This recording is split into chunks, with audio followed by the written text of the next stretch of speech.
किसान भाइयों नमस्कार, मैं पुनीत सिसोदिया। किसान भाइयों, आज की इस वीडियो में हम पोटैटो स्कैब यानी कि जिसको हम कॉमन स्कैब के नाम से भी जानते हैं, हिंदी में मैं कहूँ तो आलू की पपड़ी या चेचक रोग के नाम से भी हम इसको जानते हैं।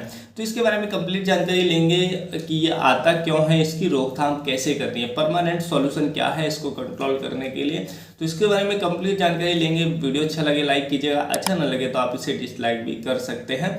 हो सकता है आज आपको मेरी आवाज़ थोड़ी सी चेंज लग रही हो क्योंकि थोड़ा सा मेरा गला खराब है, गले में दर्द है, मुझे फीवर भी है, तो फेस से भी आपको पता चल रहा होगा। तो जीवन है, ये चीज़ें तो चलती रहती हैं। तो चलिए जानते हैं। सबसे पहले यदि मैं बात करूं कि इस रोग के आने के क्या कारण होते हैं, तो देखिए ये जो रोग होता है बैक्टीरिया जनित होता है, यानी कि जीवाणु जनित होता है।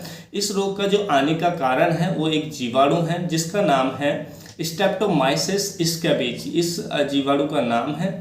तो इसके कारण ये हमारे अपने खेतों के अंदर देखने को मिलता है। ये जीवाणु आता कहाँ से है, तो देखिए मान लीजिए आपके खेत के अंदर ये जीवाणु बैक्टीरिया नहीं है, लेकिन मान लीजिए आपने किसी ऐसी कंपनी का बीज लगा दिया है या कोई ऐसा सीड आपने लाकर लगा दिया है जो इन्फेक्टेड है इस बीमारी से, तो उससे क्या होगा कि उस सीड से ये जो पैथोजन है ये आपके खेत में पहुंच जाएगा और फिर आप जब भी आलू की फसल लगाएंगे तो ये जो बीमारी आपको देखने को मिलेगी। तो एक तो सीड से ये समस्या हमें देखने को मिलती है, इसलिए जब भी हम सीड लगाएं, आलू का कोई भी बीज लगाएं, ट्यूबर्स हम लाते हैं, तो वो सर्टिफाइड होने चाहिए और वो जो ये डिजीज फ्री होने चाहिए। तो उसमें जो स्कैब की समस्या वो नहीं होनी चाहिए, वरना ये रोग आपको देखने को मिलेगा। दूसरा, मान लीजिए एक बार एक आपके खेत के अंदर पहुंच गया, आलू के जरिए पहुंच गया, या आपके पड़ोसी की फसल में ये डिजीज है, उन्होंने भी आलू की फसल लगाई थी और वहाँ से भी ये आपके हवा के जरिए, पानी के जरिए आपके खेत में पहुँच सकता है। मिट्टी आपके वहाँ से कोई व्यक्ति आपके खेत में आता है तो उसके पैरों से जो मिट्टी आती है तो वो उसके जरिए भी ये जो बैक्टीरिया आपके खेत के अंदर पहुंच जाता है और फिर ये अपने आप को वहाँ पे डेवलप कर लेता है। तो फिर आप जब भी आलू की फसल लगाते हैं तो क्योंकि ये जो बैक्टीरिया है, जीवाणु हमारे सॉइल में है, तो ये हमारी फसल पे ट्यूबर्स जो होते हैं, आलू होते हैं, उन पे अटैक कर देता है, जिससे ये समस्या देखने को मिलती है। देखिए पोटैटो स्कैब में आप जानते हैं, यदि हम इसमें क्या समस्या होती है कि जो ये बैक्टीरिया होता है कि उससे क्या होता है कि जो हमारा आलू होता है उस पर दाग बन जाते हैं, यानी कि उस पर पपड़ी टाइप से बन जाते हैं, ब्लैक ब्लैक स्पॉट बन जाते हैं, जिससे जो उसकी क्वालिटी है वो खराब हो जाती है। हालांकि देखिए ये ऊपर ऊपर होता है, यदि हम उसको ऊपर से निकाल के अंदर से खाएंगे तो वो सेफ होता है, हम उसको खा सकते हैं। लेकिन उसमें भी स्टोरेज में दिक्कत आती है कि यदि हम ऐसे आलू को स्टोरेज में रखते हैं, स्टोर करते हैं, तो ज़्यादा दिन तक हम इसको स्टोर भी नहीं कर सकते हैं। और इसका क्योंकि मार्केट प्राइस भी हमें बिल्कुल नहीं मिलता है, क्योंकि इसके देखने में वो बिल्कुल अच्छा नहीं लगता है, क्वालिटी डैमेज हो जाती है, जिसकी वजह से हमें मार्केट प्राइस नहीं मिल पाता है। तो ये दिक्कतें हमें आती हैं। तो देखिए अब इसको कंट्रोल करने के लिए क्या क्या हमें करना पड़ेगा। एक तो मैंने बताया कि आपको सर्टिफाइड बीज लगाना है, यानी कि जिसमें ये बीमारी ना हो। दूसरा, हमें जो अपनी सॉइल है, हमारी धरती है, उसको हमें इस बैक्टीरिया फ्री करना है। मान लीजिए आपके खेत के अंदर ये रोग आ गया है, तो वो जो जीवाणु है आपके खेत के अंदर हमेशा रहने वाला है और जब भी आप क्रॉप लगाएंगे उस पर अटैक करने वाला है।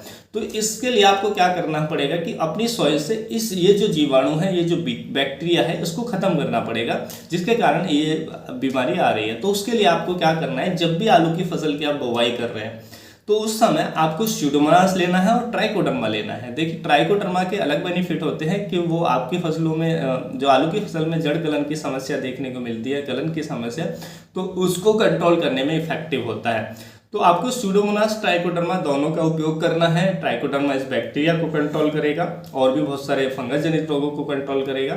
तो आपको क्या करना है कि यदि आपके खेतों के अंदर ये रोग आ रहा है या नहीं भी है और आपको लगता है आ सकता है, तो आप ये दोनों चीज़ों का उपयोग करेंगे, कोई दिक्कत नहीं है। 100% ऑर्गेनिक है ये ट्राइकोडर्मा, स्यूडोमोनास, और ज़्यादा एक्सपेंसिव भी हमें नहीं पड़ते हैं। तो कोई भी अच्छी कंपनी से या अच्छी संस्थान से, कोई सरकारी संस्थान से एक अच्छा सा जो ट्राइकोडर्मा, स्यूडोमोनास आप लाएं और 2.5 किलोग्राम, 2 से लेके 2.5 किलोग्राम स्यूडोमोनास लेना है, 2 से लेके 2.5 किलोग्राम आपको ट्राइकोडर्मा लेना है 1 एकड़ खेत के लिए। और इनको अलग अलग 500 केजी गोबर की खाद में मिलाएं। 500 केजी अच्छी तैयार गोबर की खाद में आपको स्यूडोमोनास मिलाना है और 500 केजी अच्छी तैयार गोबर की खाद में आपको ट्राइकोडर्मा मिलाना है, और इनको अच्छे से मिक्स करके खेत में बिखेर के और खेत की जुताई करके फिर आपको आलू की बुवाई करनी है। तो क्या होगा कि ये जो आपकी जो सॉइल के अंदर जो भी ये बैक्टीरिया है उसको खत्म कर देगा। तो आप जब भी आलू की फसल की बुवाई करें ये काम आपको जरूर करना है। तो आप देखेंगे कि आपको काफ़ी हद तक ये डिजीज आपको देखने को नहीं मिलेगा, अपने खेतों के अंदर अपने आप कंट्रोल हो जाएगा। तीसरा देखिए, ये जो डिजीज आता है कॉमन स्कैब या पोटैटो स्कैब जो बीमारी आती है, ये हमें उन सॉइल में ज़्यादा देखने को मिलती है जिनका पीएच हाई है, यानी कि 7 से ऊपर यदि आपका पीएच है मिट्टी का, क्षारीय मिट्टी है, तो उसमें ये समस्या हमें ज़्यादा देखने को मिलती है। तो उसके लिए क्या करना है कि आपको अपने पीएच को कम करना है। यदि पीएच को आप कम कर लेते हैं तो ऑटोमेटिकली ये जो समस्या है स्कैब की, चेचक की, पपड़ी की, अपने आप कम हो जाती है। तो उसके लिए यदि आपका पीएच हाई है तो आपको क्या करना चाहिए, बुवाई के समय जिप्सम का उपयोग कर सकते हैं या सल्फर का आप उपयोग कर सकते हैं। सल्फर आपको खड़ी फसल में डाल सकते हैं। उसके साथ साथ देखिए, जो अमोनियम युक्त फर्टिलाइजर है, अमोनियम फॉर्म के जो फर्टिलाइजर हैं, जैसे अमोनियम फॉस्फेट, अमोनियम सल्फेट, ये जो फर्टिलाइजर है आपको इनका ज़्यादा से ज़्यादा उपयोग करना चाहिए यदि पीएच आपका हाई है, आलू की फसल में स्पेशली, क्योंकि ये पीएच को कम करेगा, तो जिससे जो आपको अपने खेतों के अंदर ये समस्याएं देखने को नहीं मिलेंगी। तो हमें ये ध्यान रखना है कि हम पीएच को कैसे कम कर सकते हैं। आलू की फसल में कभी भी राख का उपयोग ना करें, क्योंकि वो पीएच को इंक्रीज करता है और ज़्यादा, और जिससे जो हमें स्कैब डिजीज की जो समस्या है वो ज़्यादा देखने को मिल सकती है। तो ऐसी चीज़ें जो पीएच को इंक्रीज करती हैं, उन चीज़ों का आलू की फसल में उपयोग ना करें तो बेहतर रहेगा। तो क्योंकि आलू की जो फसल में जो स्कैब डिजीज है वो ऑटोमेटिक कंट्रोल हो जाता है जब पीएच हमारा डाउन होता है। तो ये आपको ध्यान रखना है। इस तरीके से आप काम करेंगे तो आसानी से कंट्रोल हो जाएगा।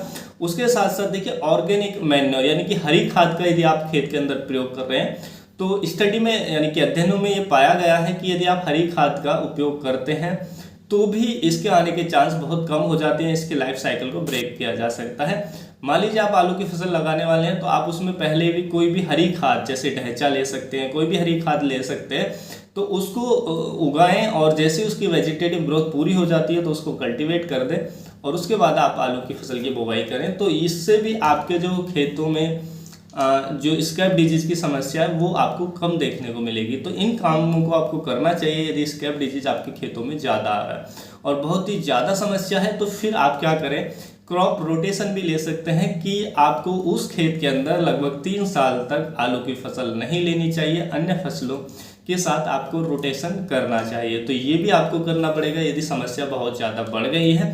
और फिर उसमें आप रोटेशन के साथ साथ उसको ट्रीटेड करते रहें कि उसमें स्यूडोमोनास, ट्राइकोडर्मा डालते रहें, ताकि जो ये जीव हैं, ये बैक्टीरिया हैं, ये खत्म हो जाए, जो पैथोजन है वो खत्म हो जाए और हमारी जो सॉइल है वो फंगस फ्री हो जाए, पैथोजन फ्री हो जाए, बैक्टीरिया फ्री हो जाए, तो हमें ये समस्या आगे देखने को ना मिले।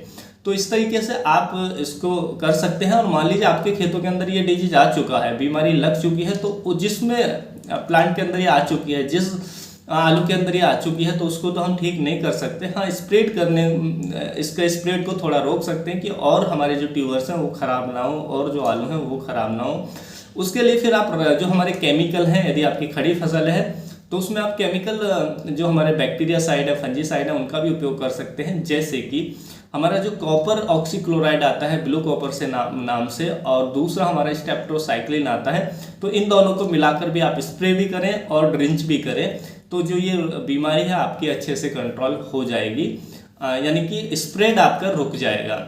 तो ये आपको करना चाहिए और इसका परमानेंट सॉल्यूशन वही है कि आपको ट्राइकोडर्मा, स्यूडोमोनास को देना चाहिए, अपने खेत के पीएच को कम करना चाहिए और ऐसे खादों का उपयोग करना चाहिए आलू के अंदर जो पीएच को कम करते हैं, जैसे अमोनियम फॉर्म के जो खाद हैं उनका उपयोग आपको करना चाहिए। तो उम्मीद है किसान भाइयों जो आज की जानकारी है आपको अच्छी लगी होगी। जानकारी अच्छी लगी तो वीडियो को लाइक कीजिएगा, ज़्यादा से ज़्यादा फार्मर के साथ इसको शेयर कीजिएगा ताकि उन तक भी जानकारी पहुंच सके। मिलूंगा आपको एक और नई वीडियो में नई जानकारी के साथ। अपना ख्याल रखिएगा। धन्यवाद।